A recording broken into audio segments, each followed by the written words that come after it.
Hey guys, welcome to the Shinpad podcast. This is Vignesh and my friend Bala, and we are back with the same continuation of our last episode where we were talking about Manchester United, our favorite club on this earth. Apparently, Yes.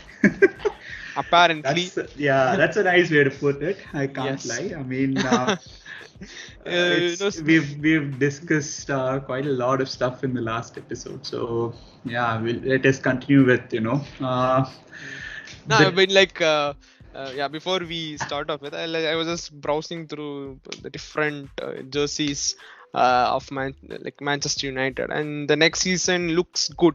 And previously, I used to be in a position like, okay, let's buy this jersey, but now I'm thinking like, why should I invest so much in that jersey? I don't know if it's true also that leaky image of Cristiano Ronaldo, that particularly the yellow shaded one, is pretty haunting. So I yeah. don't think I can buy that jersey. Yeah, but yeah, coming back to football, the team.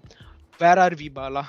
Where are we? Where are we? I mean, in this season, like the season that has just ended, had we bought a midfielder, I believe we would have finished in the top three for sure. I Now mean, we bought someone like Van de Beek, whom we thought will be doing good, whom we thought but I he'll be mean, getting game time. We Some of us slandered Ole for not giving him run time, but you see his performance is Everton.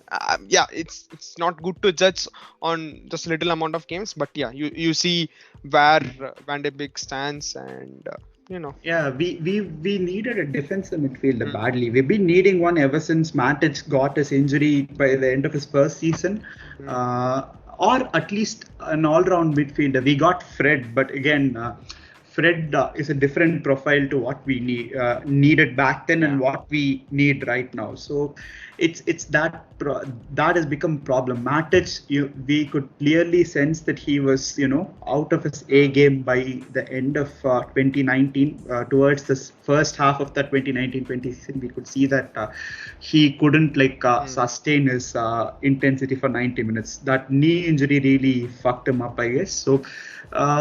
I don't know whether the management gave the green light to sign a mm. midfielder or not, but it has been so long. We've just delayed it, delayed it year after year after year, and now the midfielder market is so strange. Declan Rice is worth what they say that he's worth more than 100 million, and some of the Mm, players don't come without UCL football. We can mm, sign some players, but our management or the scouting team, I don't know mm, why, mm, mm, but they aren't inclined towards such names. mm. I mean, I don't know. It's just a weird thing to even not get linked with proper midfielders. It's Mm. been like that for even when we were chasing Sancho, it was like Sancho or nothing, and now it's like Declan Rice or nothing. So And the way we have signed as well, we have taken a lot of ample amount of time, a season. Sancho should have been signed a season in back, 2020, yeah, exactly. and we were talking about how we were close to sign Haaland, and here we are sitting and talking about City going to be dominating for the next few years. I don't know. So Yeah. It's uh, crazy. I mean, Ole wanted Jude Bellingham, Haaland, and Sancho, and he got one of them, but a year later than he was supposed to get those guys. Haaland eventually went to Dortmund. I mean, we can blame him because he wanted more game time. He went to Dortmund, and now he is going to City. So, and I guess Jude Bellingham must have also had the same doubts in his mind because he wouldn't have maybe started over Pogba at that point in time. So he wanted a starting place, and Borussia Dortmund gave him that luxury. So he went there, and he will go to Chelsea or some other big club, Liverpool next season. We will not sign him. So going to a yeah. big club. Okay, you apparently said that. Okay. It's fine. Yeah, Like that, you see the way the clubs are leveraging their wages against yeah. Manchester United. So it's like either it's 100 or around 120 for Manchester United, or it's just 30, 40 for the other clubs. Yeah, Because it's been crazy. So now we'll go from position to position, I guess. We'll start with the goalkeeper. yeah, we It, have talked about it. The way we have DK talked has about been De Gea. disastrous.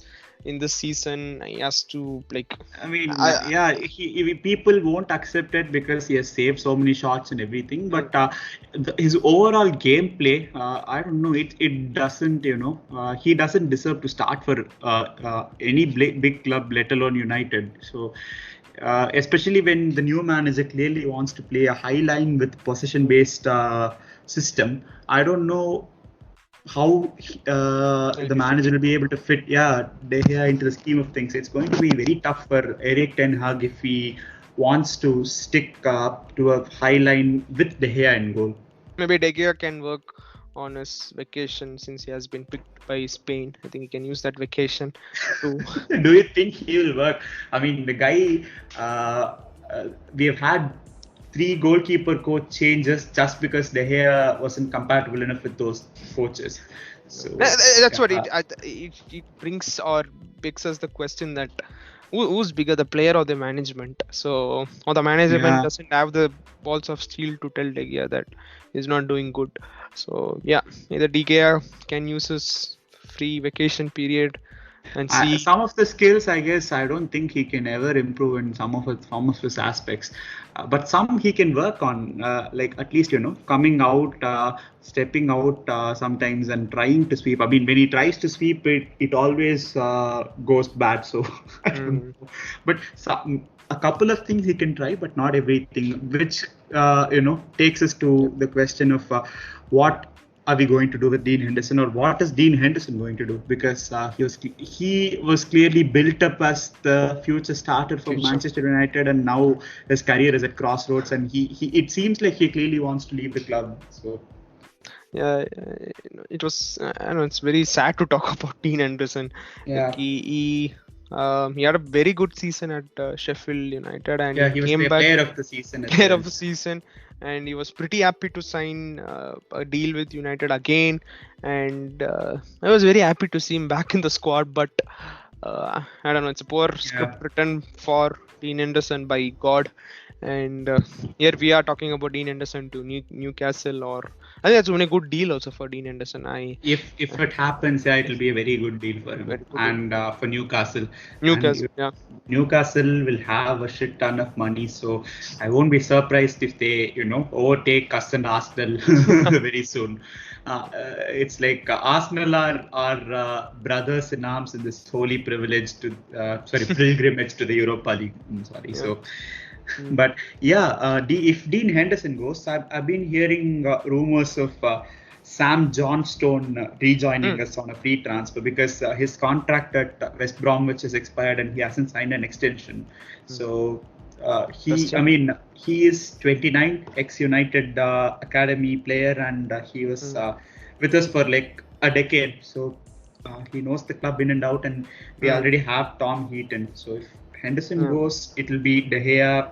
Unfortunately, he has a deal till 2023, and no club is foolish enough to buy De Gea right now. So because he earns close to 400k pounds, and again, no club Who's is gonna foolish enough afford to that? play Yeah. that. Yeah, exactly. So De Gea is going to stay for this season, and I guess I mean, like Johnstone. if he's going to improve, I think we are going to back him. But he has to look in himself in the mirror. I think. I mean, he's a United legend, of course. He's been here for 11 seasons and more than 450 games and everything. He's a legend. Clearly, he was our best player for 4 to 5 seasons in a row. I guess he was. I mean, heads and shoulders above everyone else. The 17-18 season was probably his peak when he had 18 clean sheets in the Premier League alone, and we got the second place and everything. So but it has been downhill ever since, and a smart club should move on from its assets once it realizes that they are not going to be good enough anymore. So exactly. Yeah. We aren't such a smart club, I'm afraid, which is why we gave him that bumper deal in 2019, and something with his contract and I don't know, like exactly. his contract and his Does it state that he has to play every finals that Manchester United qualifies? I think that's pretty pathetic. I mean, it's a good deal for the individual, but I end of the guess day, it it's the states club. that because ever since he has signed that contract, he has played the FA Cup semi-final, I guess, and Final, yeah, Europa. Europa semi-final, Europa final. So Mm. yeah, it's I think been something I'm not sure, but I wish if somebody can let me know. Samuel Lacoste, if you are listening to yeah. this podcast, please help Yes, us. Samuel, you write a lot of fan fiction, Garbage. or sometimes he writes like it's an erotic novel or something, some of his Yeah. articles. So if you are listening to this, Samuel, please, we request you to find this information not from your insiders and sources, inside quotes. So yeah. Yeah. I think uh, he thinks about Ole like when he goes to his bed. it's Yeah. like a toxic ex Relationship. thinking Yep. about, yeah, it feels like that. Yeah. Okay. Yeah. Talking about our team, and we have to talk about the defense as well. Goalkeeping, yeah. Yeah. I don't know if we are going to improve a lot with in terms of goalkeepers. So I guess Eric Ten Hag must have to adapt at least in his first Mm, season, mm, in order to accommodate David De Gea, because it's clear that he's not going to go anywhere yeah. and he's going to start every game. Exactly. Yeah, and talk about our main defense. We have Harry Maguire, Rafael Varane, Dallo, Bissaka, Luke Shaw. Who else do we have? Bailly, Lindelof, Jones. Dallas, Lindelof, Jones, and we hear that Bissaka might leave, which is saddening. I think this season, yes, he hasn't been that good, but he has the potential to improve. We have seen that last season. I think the way he has pocketed Sterling for Yeah, number of times, or the way he has these long legs to clear. I think this season, yes, he's been pretty poor. So has yeah, been Dallo. So he was like yeah. Dallo It's had a like good two start, but I don't see the guy coming back, winning the ball, or the can't say physique, but the skill to win back and do a proper pass. I mean, yeah, Bisaka has his own weakness as well, like the way he shoots or crosses the ball. Yeah, But Bissaka at least tries to cross, but his ball progression and passing, like his passing is okay as well sometimes, but his ball progression has been a real worry. Whereas mm, that's the one area where Dallo, scores better than him. He scores better. progresses the ball very well, like a midfielder sometimes as well. So. Yeah, and on the other side, we have a guy who just crosses every ball. I'm talking about Yeah, Dallas. my friend asked me to do a Yeah, special mention for Alex Telles yeah. because he is so tired of Alex Telles just doing inshallah crosses randomly. Just as you just said, halfway down the pitch, if he sees someone, he'll just close his eyes and cross. That's all. I still remember the game where I think it was West Ham where Rashford scored the 90th minute, Yeah, 90th yeah, minute, right? yeah, yeah. I think the 96. start to start off with Dallas did a horrible cross and it somehow landed to the next player. I think it was Bruno or someone who had I think it was like he saved us like passing to Ronaldo, Martial, Cavani, and Yeah, then and then Rashford. But the Rashford. Yeah. start, I think if Cavani tried crossing it good, I think it wouldn't have been a goal. But thank Yeah. God that miss pass helped us with that goal. No, the first thing that Yeah. comes up when people talk about Alex Telles cross is that match. Actually, it was a poor Yeah. cross, and the way, as you said, like it's He's in. been very susceptible defensively as well. I mean, even Shaw has been pretty poor defensively whenever he has played this season. But Telles has been Mm, worse than Luke Shaw, considerably worse. mm, Luke Shaw, at least, he's very good while going forward. mm, He had an excellent connection with Rashford in the previous seasons, and mm. he was building up a very nice connection with Sancho as well. But his season has been marred by injuries, like one after the other. I hope we need a better backup Mm. left back as well. A left back who is just a tiny bit below the level of Mm. Shaw, maybe, but we need someone Yeah, clearly. we like I think Brandon is finishing his loan And and he'll be sold definitely by the looks sold, of it. or like let's assume that if he's playing in the squad, is going to be at the left back. I'm not sure if if he's going to naturally fit into that, or if he has the physique to go against someone like Salah or Haaland and so all these things are questionable. And just to go a year back where we had the Euros, and since the Euro finished, like Maguire and Shaw were like terrific for England in the Euros, and even for Yeah. United before that, that Yeah. Euros. And maybe like I think we have talked about this number of times. I don't know if Yeah. there was a exhaustion mentally and physically, like all the how to say the England, like how England fans are. Let leave aside the club fans. Just imagine the England club fans, like how ruckers they are, how I don't know how vocal they are. So Yeah. to see that, I don't know if it had a mental effect or a physical effect on Luke Shaw and Maguire. And you can see there is some dip in their performance after that Euros. And I'm not sure for the other England players as well, because I think they were pretty much rotated in their respective clubs. But Yeah. like Harry Maguire is someone like who played like almost all the games for United. Yeah. Uh, and for this injury that he had in the mid of the season, I think he would have been playing all the matches under Ralph as well. But yeah, just to reiterate, I think there would have been some scars from that Euros as well that would have negatively impacted Maguire and Definitely. Shaw. Yeah. I mean, even Harry Kane had a knock-on effect. I Mm, mean, along with that, he also had his move to City mm, not go through and on. all that stuff. But most of the players were struggling. Mm, Like we could take a lot of players who played for England, except maybe Declan mm, Rice and Bukayo Saka. I guess mm, everyone had a bit of a period where they struggled, and then Kane took like 3-4 months before he mm. eventually came back to form and everything. So it had a very huge knock-on effect on Luke Shaw and Harry Maguire, 100%, because we could see that. I mean, once the season started, and it's like this confidence issue just mounts. One issue blows up into another, and then another, and after a while, it's just a huge pile of issues. Mm, mm, It's hard to come out of, especially in the middle of a season that's not exactly going well for the team as well. It's very mm. hard to come out of. Yeah, and just to stick on the same problem, like Maguire playing for these number of games or Luke Shaw playing for these number of games. Ole was someone who was sticking to his squad. Like Fred and Fred Tomini were McTominay, yeah. yeah. Do you think this style also had something to play? Like you take for Yeah, example Chennai Super Kings, the cricket team, for example, where their philosophy was to go with the same set of squad for the 6 or 7 initial games, and then they think about rotating.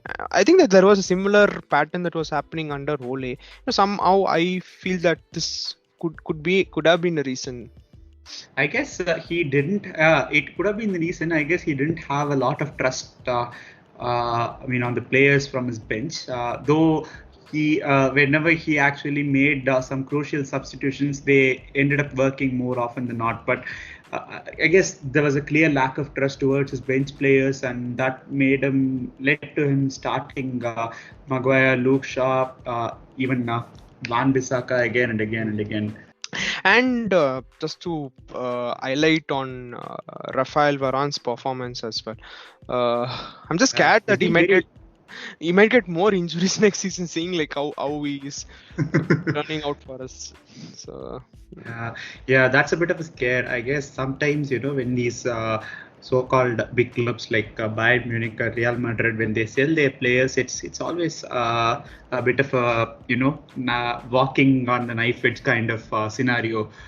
It happened to us with Schweinsteiger as well, but mm, Schweinsteiger was a different case. He was actually like already he was past this. Yeah. he was already past his prime, but Mm, I thought it would happen to Liverpool as well when they signed Thiago, but Klopp has been managing him smartly, so mm, that also plays a role, I guess. If we use Varane, we should make sure that he gets ample rest in between games, and he's managed well, so that that's why I guess it's important to, especially with Bailly and Jones both set to leave the club, we need to sign proper centre backs. I would say we should sign like 2 centre backs, maybe multi-purpose centre backs like mm, Daley Blind, someone who could like play different mm, positions. And one of the targets that we are looking at is the guy from Ajax, Julian Timber. Hmm. He is a good centre back. He can also play as a right back, but he has played very limited number of games there. So we can't exactly say that he can play right back because. But he's a good defender, as far as I've heard. I've seen only a couple of performances from him in the last few games of the league and the European games that they played here and there. But Yeah. he's one to look out for. And we are also looking for left-footed centre back, I guess. Maybe someone like Pau Torres, or again from Ajax, Lisandro Martinez. This guy can also play as a DM. So Lisandro Martinez. So yes, I think he's not. if United decides to make the Prime Video, which I'm asking United to sign the deal, I think they should give a specific segment for Van der Sar. I think he's been supporting our club even post his retirement Yeah, in pretty weird ways. I yeah, mean, true. good in a good way. I'm not criticizing Van der Sar. I'm a huge fan of him. And yeah, I don't know if it's going to be And we need a possible. Mm, fullback too. As I said, we need a better backup for Shai. If we sell Alex Telles, we would also need another right back. I mean, Dalo is clearly not a starting right back, and if you're selling Van Bissaka, I don't know who you're going to buy at right back. yeah, It's a scary proposition. yeah, and to go along with our poor defense, the midfield Oh my God, conundrum. yeah. I don't know where to start off with. With Pogba, who's been on and off. He had some 5 assists in the start of a game, and he was like we were thinking like he's gonna like finally do good something for us, but nothing has happened. Uh, uh, I don't know if Lingard, whom we thought will be getting some games, but he has been on and off for us. Yeah, the thing is like he's not getting games, but still the game which he had played, like we didn't see the best what we saw him in West Ham. Bruno, in fact, who had a pretty weird season. He doesn't seem to be on the pitch. His mind seems to be somewhere else, I could say. Yeah, I yeah. think he's someone It's who's just going to put his 100%, that we are sure about it, the way he is. Again, this is what we perceive as passion on pitch, but but he's someone who's not going to be giving up so easily. We can see from his attitude, but this season he has been on and off, right? Yeah, he has been. It's been a very weird season for all our midfielders. McTominay, I mean, he has been he has struggled a lot this season. Fred has been good whenever he has played a bit up front, like as a proper number 8. He's excelled at that.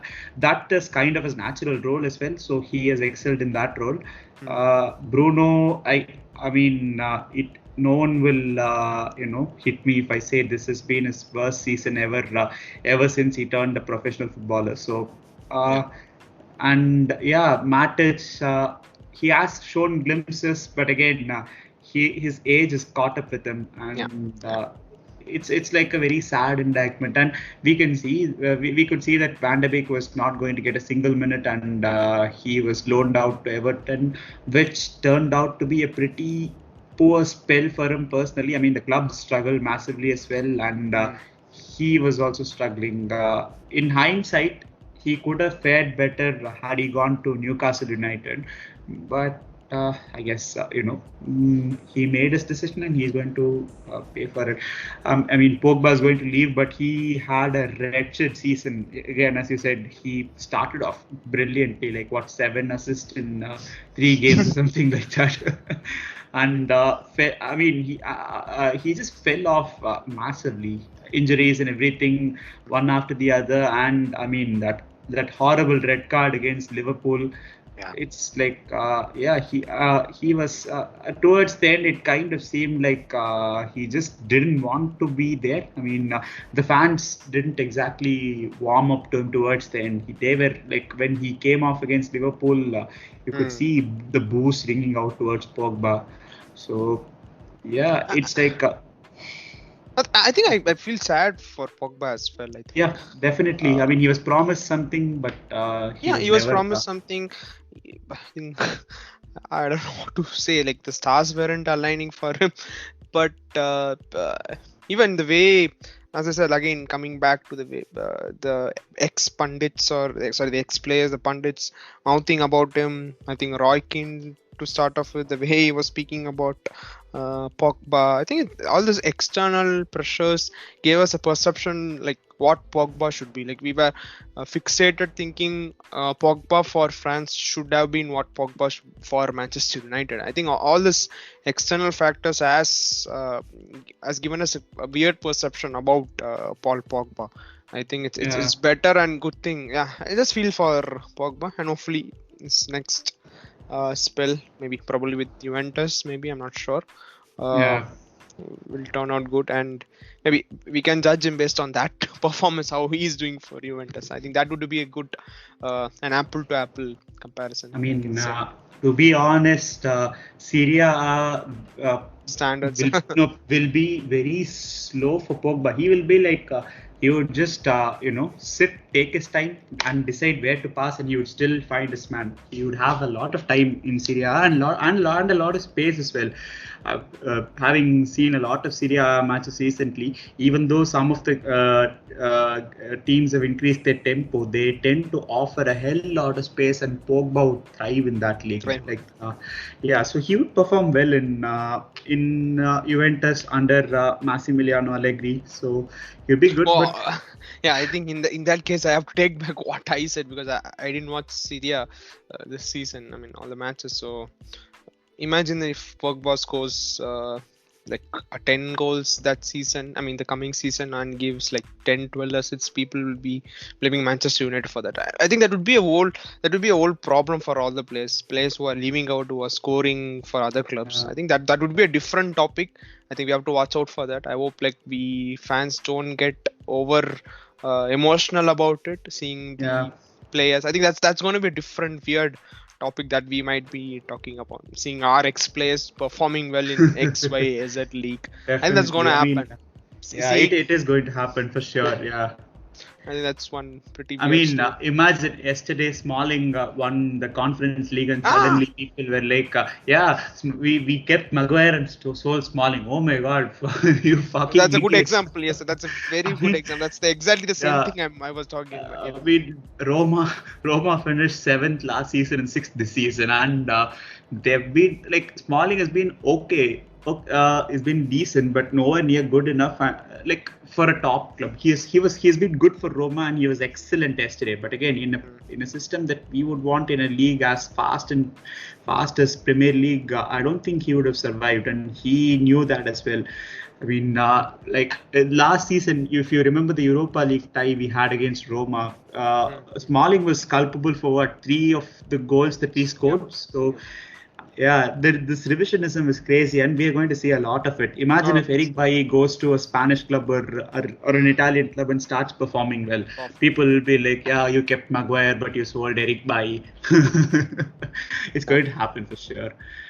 And speaking of the midfielders, who do you want us to sign? I don't know. There are no concrete names that we are linked with, other than Frenkie de Jong and probably, I don't know, maybe just Frenkie de Jong, I guess. So I don't know. Who do you want to sign?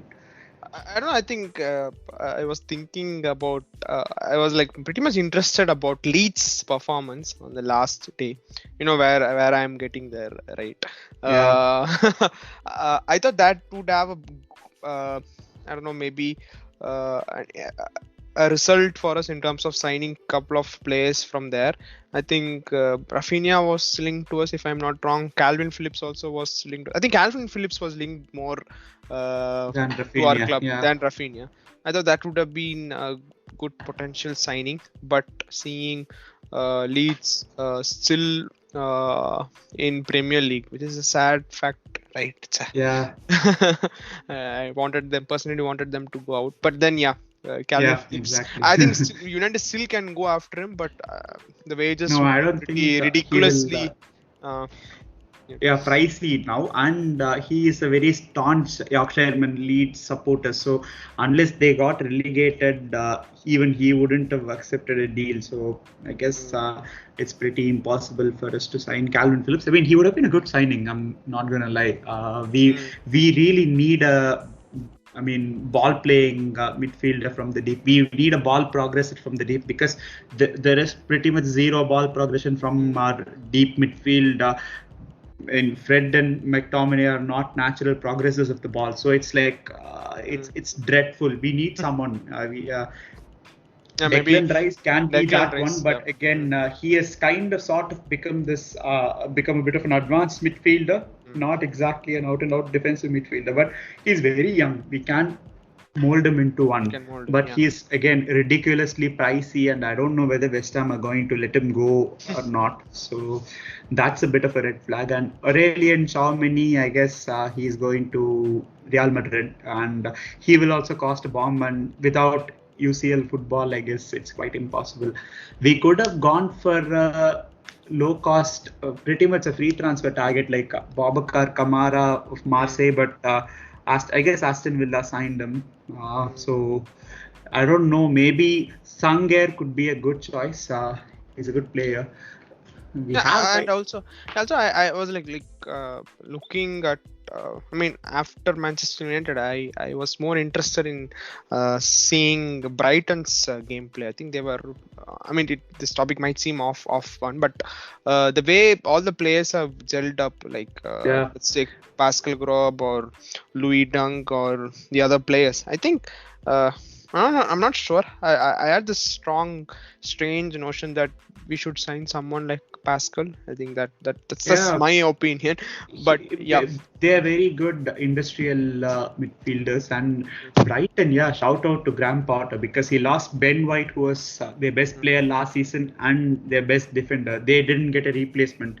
They lost another defender, Dan Burn, in the winter window. They didn't get a replacement, and they had a very injury-ridden season, a squad of very minimum number of players, but they still managed to finish in the top 10 with more than 50 points. So, and they beat us to pulp 4-0. So, yeah, kudos to them. Yeah, I mean, that's what I think. Seeing all the way like the players are gelling up for this, I can't term them as a small club.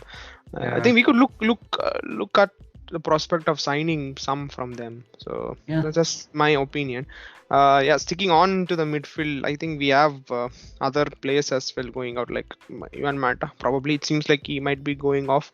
You just wish that we had. Ivan Mata joined us when he was 25, 26. And 25, I guess. and you look back and you see that have you wasted, and question yourself, question the management, like have you wasted Ivan Mata? I mean, the guy has won Champions League, he has won the Premier League, and he signs a big deal with United, and he joined when he was 25, 26. Like, can you just imagine like how personally it would have been feeling for him, like to be on the bench for a very long time, not getting game times, but still performing. I think the last couple of games, I think he was pretty brilliant. The game where he linked up with Ronaldo, I think it was turning back. And he was like turning back the clock. And it's pretty sad to see him that. I think it's safe to say that we have wasted Ivan Mata. We have wasted him. I mean, we shunted him down to the right wing for a vast part of his peak period at United, and we just didn't use him in the right way. It's a very sad thing. And we really need a defensive midfield signing. I mean, if we go into this season without a midfielder, we will be royally fucked. I mean, beyond even the sixth place would look like a pipe dream if we don't sign a midfielder. And I'm not exaggerating or anything, because this existing midfield roster is very bad for the style that we would like to play.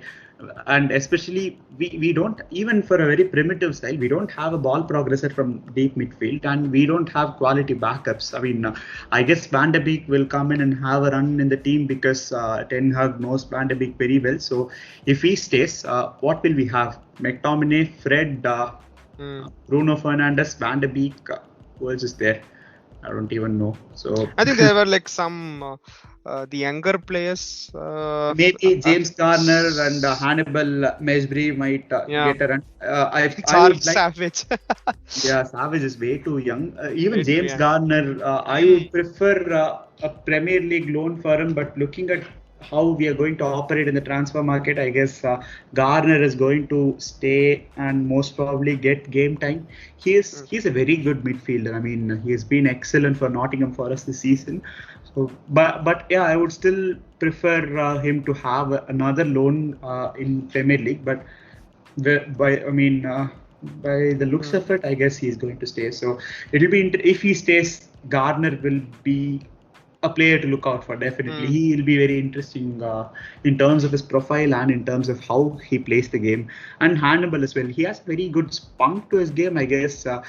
In the longer run, if we hold on to him, he might be the ideal Paul Pogba replacement, I guess.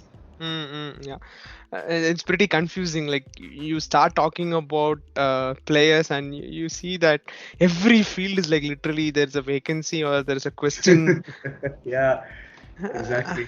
I just opened the list of players that are playing for us, and like every position is like questionable right now.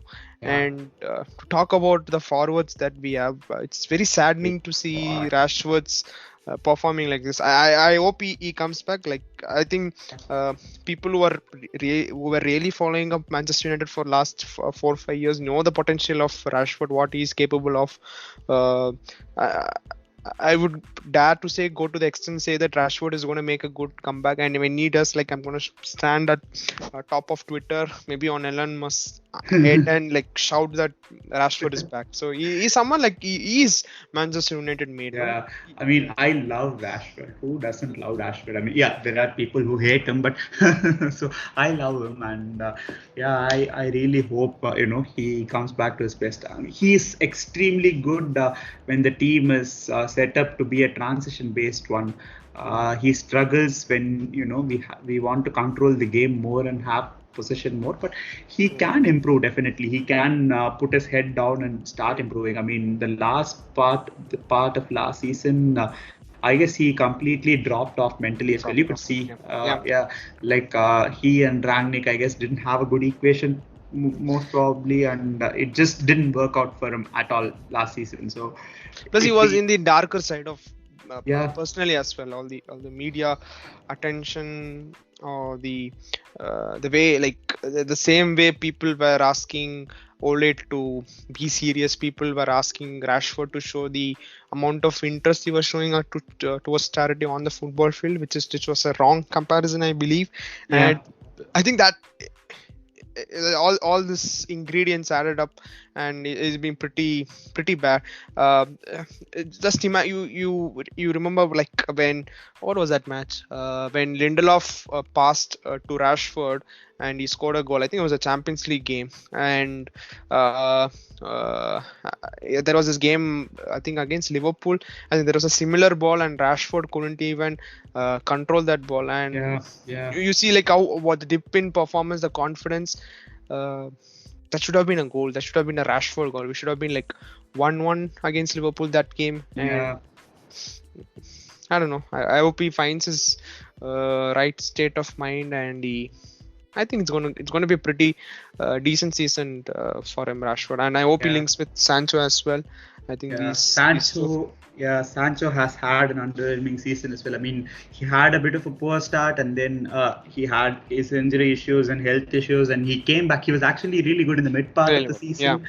But again, towards the end, he dipped, and then he had this illness and stuff, and that's it. So maybe next season under Eric Ten Hag, he will have a clearer role, and he can perform well, I guess. And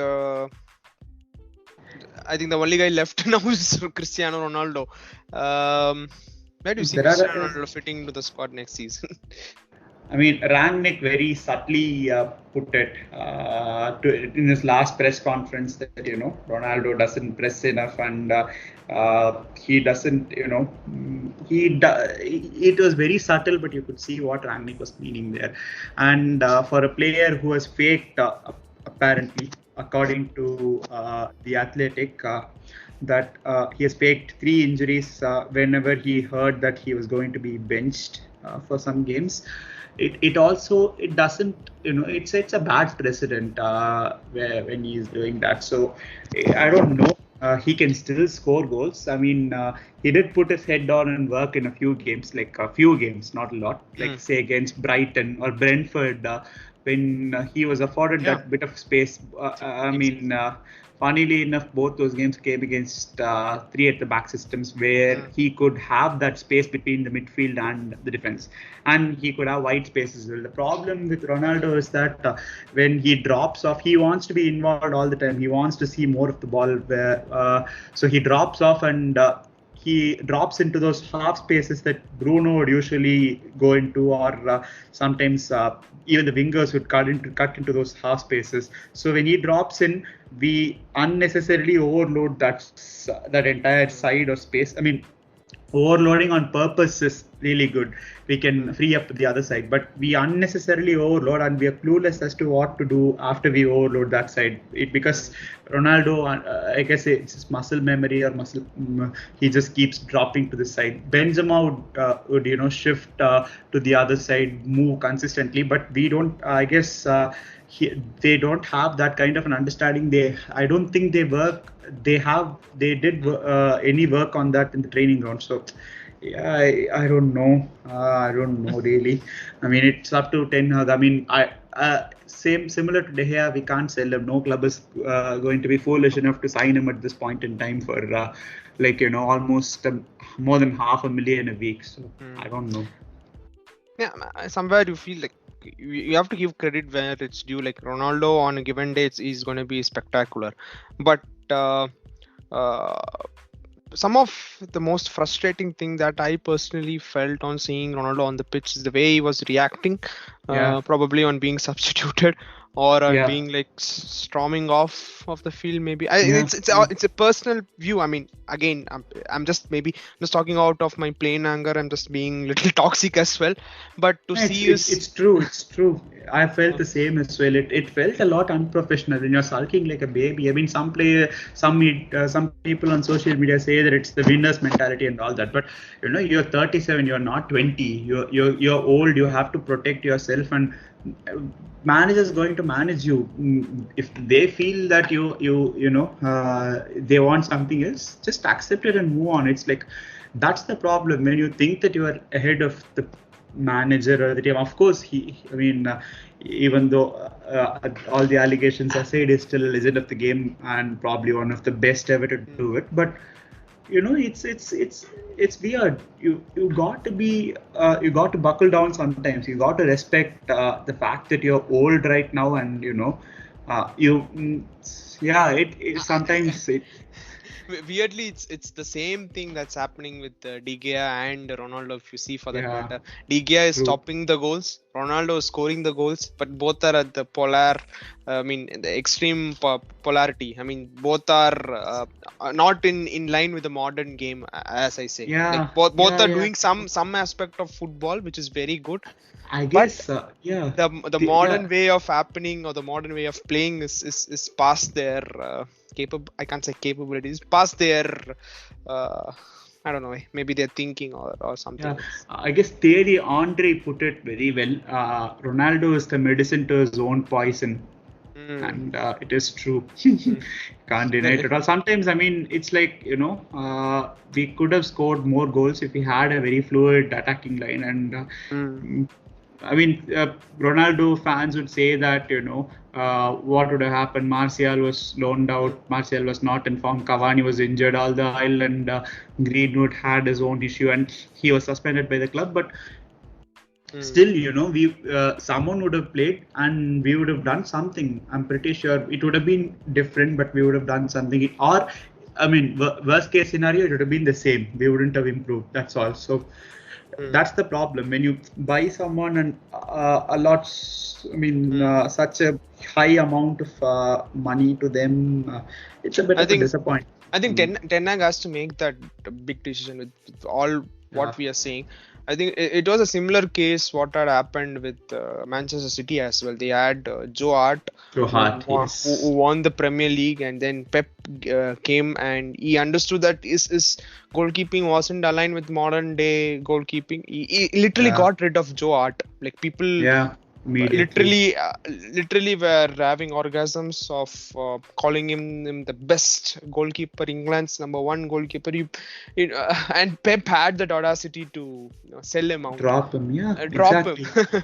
And So it happened with Klopp. SAF used to do it consistently. SAF sold Beckham when he was at the peak of his powers. SAF sold Ruud van Nistelrooy when he thought he could do, when he thought he would, like when something struck him, he immediately sold those players off. He always maintained the fact that it was the club, the manager, and only after those two the players would come in. So it kind of has gone for a toss now. I guess the player power has become huge, and with all the these free transfers happening, and some of the transfers, when you hear those transfer fees and the signing on fee. I mean, the Haaland deal. Haaland got a 35 million signing on fee. His dad got another 35 million for no reason, and his agency, Mino Raiola's agency, got around 40 million.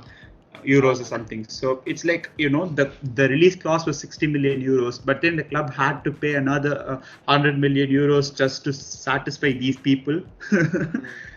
Yeah, it's crazy. And with the increase in player power, I guess that might not be possible, but Pep is someone who is still in control. Same with Klopp. They are in control of whatever is happening at their clubs. So I guess there needs to be a singular vision of the manager and the management. Both have to be in the same line, and this is paramount, because whenever we've brought in managers, every time they've come in, LVG, Mourinho, Ole, all tried to clear out a large amount of people in their first season. They succeeded, but after that, it just became stale.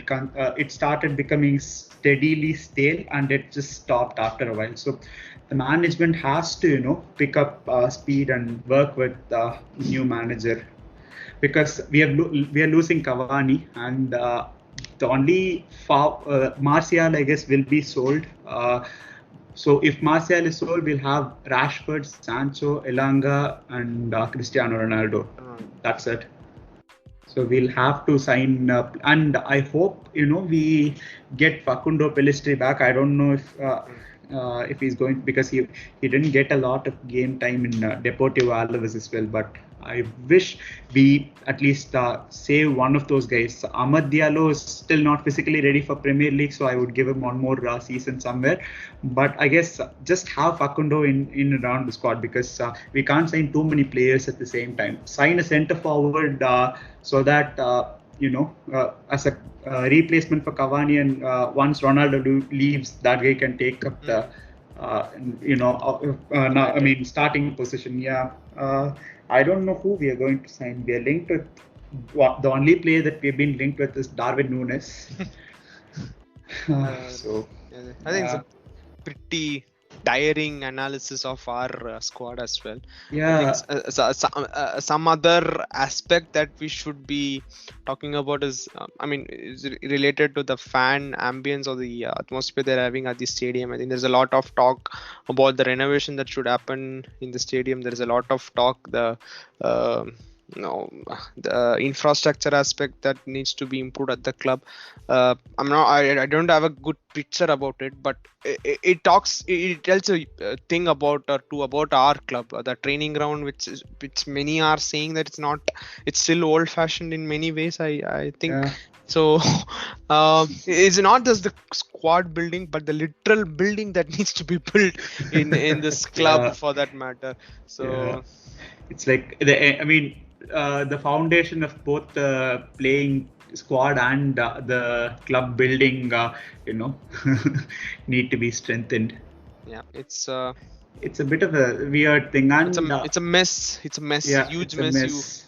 You have built an Eiffel Tower for yourself, but you are too lazy to clean it or have a look at it. The owner is not looking at the steels that are rottening this. Owner says that he sends the money to the person he has put in charge, but the person he had put in charge for more than a decade was completely incapable, inept, and whatnot. So it's a pretty. Great And question. one more thing about the management.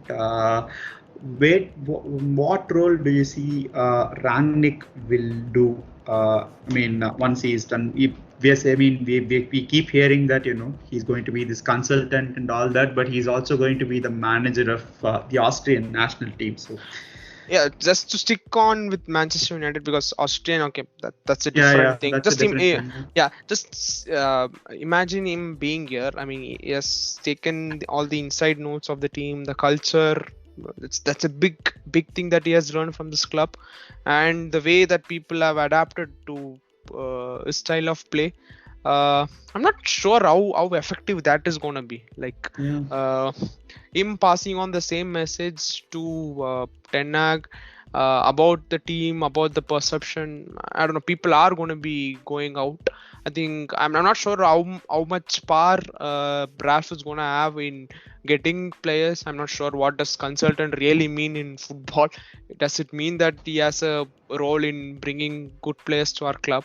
Uh, if that's so, I hope he does bring in good players for us.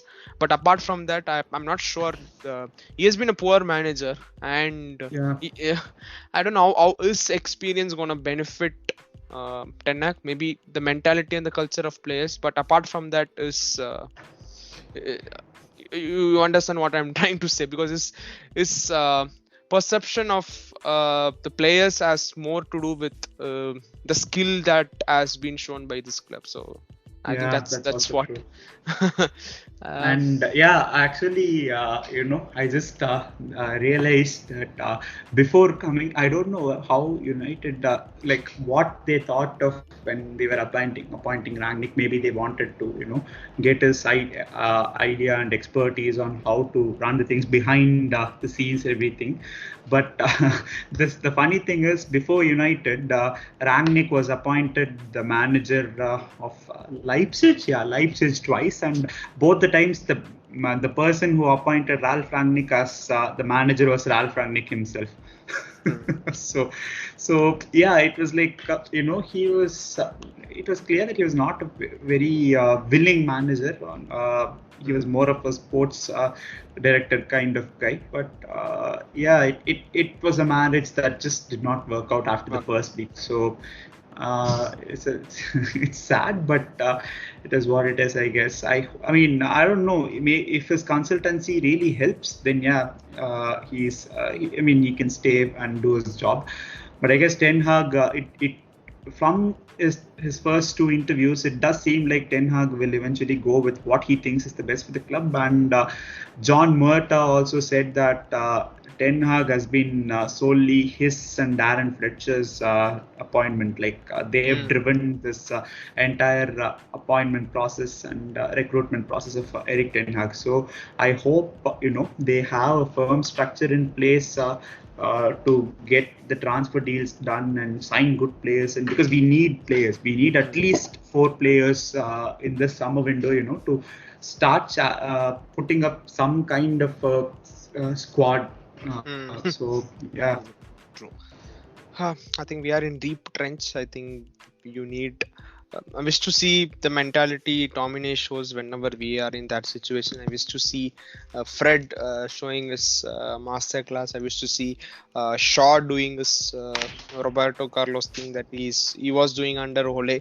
Uh, yeah, and I just wish to see people doing what they are supposed to do. Wish to see Bruno providing his beautiful assists for us and the goals. In fact, I wish to see Bruno taking the penalty over Ronaldo to get his motivation back, yeah, because he was good at it. So I don't know. You just wish to see the vibes back at this club, and yeah, I think that's all you need. I think you give us a draw. You just give us the motivation that you had put your 100% on in yeah. the match on the field. I think that's what we are looking for as a Manchester United fan, rather than like I think yeah, I've just lost hope on seeking the instant gratification that I was a couple of years back. I think Yeah, all we need is a good performance, game by game.